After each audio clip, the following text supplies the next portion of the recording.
teman-teman pejuang UTBK, kita bertemu lagi dengan Kak Cynthia dalam pembelajaran Bahasa Indonesia.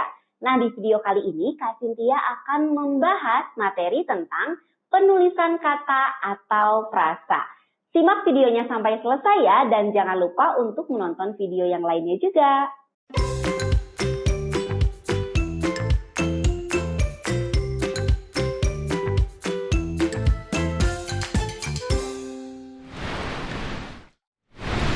Penulisan kata, frasa, dan kalimat sudah tertuang dalam Puebi.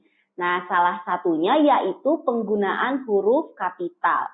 Berdasarkan Pedoman Umum Ejaan Bahasa Indonesia, huruf kapital itu dipakai untuk beberapa hal. Kak Cynthia bahas satu persatu ya. Dari yang pertama, huruf kapital dipakai sebagai huruf pertama pada awal kalimat. Yang kedua, huruf pertama nama seseorang atau julukan seseorang. Yang ketiga, pada awal kalimat dalam petikan langsung. Yang keempat, huruf pertama setiap kata nama agama, kitab suci, dan Tuhan, termasuk sebutan dan kata ganti untuk Tuhan. Yang kelima, huruf pertama unsur nama gelar kehormatan, keturunan, keagamaan, atau akademik yang diikuti nama orang, termasuk gelar akademik yang mengikuti nama orang. Nah, yang keenam, huruf pertama unsur nama gelar kehormatan, keturunan, keagamaan, profesi, serta nama jabatan dan kepangkatan yang dipakai sebagai sapaan. Lalu yang ketujuh, huruf pertama unsur nama jabatan dan pangkat yang diikuti nama orang atau yang dipakai sebagai pengganti nama orang tertentu, nama instansi atau nama tempat.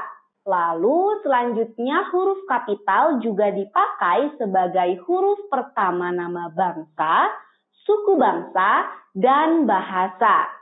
Yang kesembilan, huruf pertama dari nama tahun, bulan, hari, dan hari besar atau hari raya.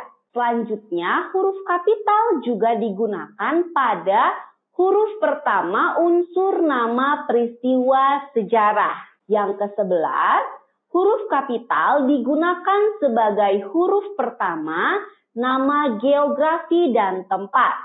Yang ke-12, huruf pertama semua kata, termasuk semua unsur bentuk ulang sempurna dalam nama negara, lembaga, badan, organisasi, atau dokumen. Ada pengecualiannya nih, kecuali kata tugas seperti di, ke, dari, dan, yang, dan untuk. Selanjutnya, huruf kapital juga digunakan sebagai huruf pertama setiap kata, termasuk unsur kata ulang sempurna di dalam judul buku, judul karangan, judul artikel dan makalah, serta nama majalah dan surat kabar, kecuali kata hubung dan kata tugas seperti kata di, ke, dari, dan, yang, untuk, yang tidak terletak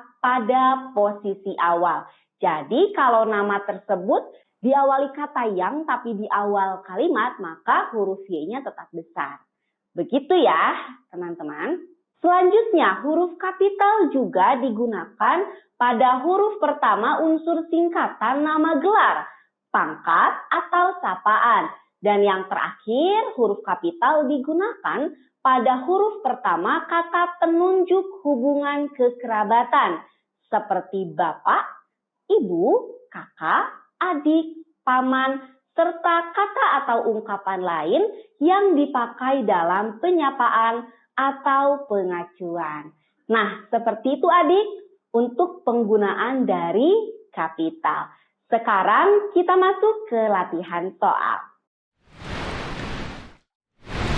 Oke, kita mulai dari soal yang pertama.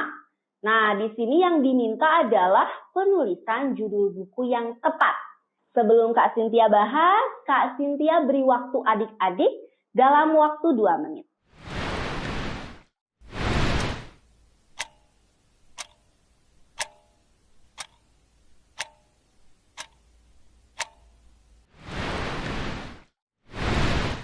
Ya, jawaban yang tepat dari soal yang pertama adalah pilihan A, di mana huruf P di awal judul itu besar, lalu B di kata bagi itu kecil. Ya, keluarga K-nya kapital, dalam D-nya kecil, memilih M-nya kapital, dan itu D-nya kecil.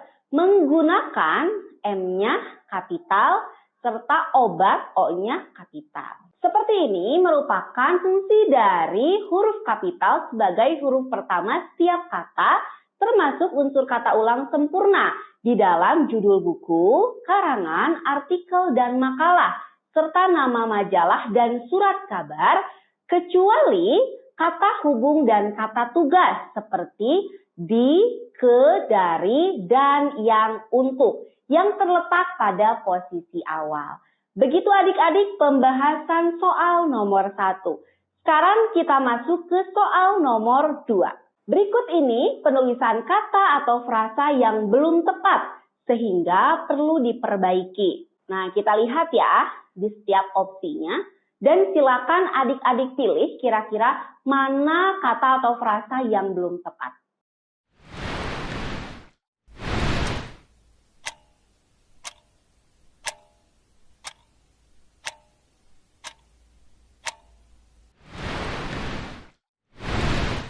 Ya, jawabannya adalah yang E, meminimalisir. Nah, kata berimbuhan tersebut salah karena tidak baku adik-adik. Bentuk baku dari kata meminimalisir yaitu meminimalisasi atau meminimalkan. Begitu ya jawaban nomor 2. Sekarang kita masuk ke nomor 3. Manpower Group melakukan riset kepada para karyawan milenial. Generasi milenial terbukti bekerja lebih keras dibandingkan generasi sebelumnya. Berikut ini perbaikan untuk Manpower Group. Kira-kira pilihannya yang mana? Ya, jawabannya yang E, tidak perlu diperbaiki ya adik-adik, karena penulisan kata tersebut sudah tepat. Nah, kata tersebut merujuk nama dari suatu lembaga, di mana setiap nama, baik orang maupun nama tempat harus ditulis sesuai dengan nama sebenarnya. Tidak perlu diubah ejaannya. Karena syarat penulisan nama itu harus diawali huruf kapital, tidak perlu ditulis dengan format cetak miring walaupun menggunakan bahasa asing. Lalu selanjutnya tidak perlu diubah penulisannya sesuai dengan ejaan Puebi karena ejaan nama sudah menjadi ketentuan dari pemiliknya. Begitu untuk pembahasan soal nomor 3. Oke adik-adik, pembahasan materi tentang penulisan kata atau frasa sudah selesai. Terima kasih sudah mengikuti pembelajaran hari ini dengan baik. Sampai jumpa lagi dengan Kak Cynthia pada video selanjutnya. Tetap semangat para pejuang UTBK. Yuk, bisa yuk!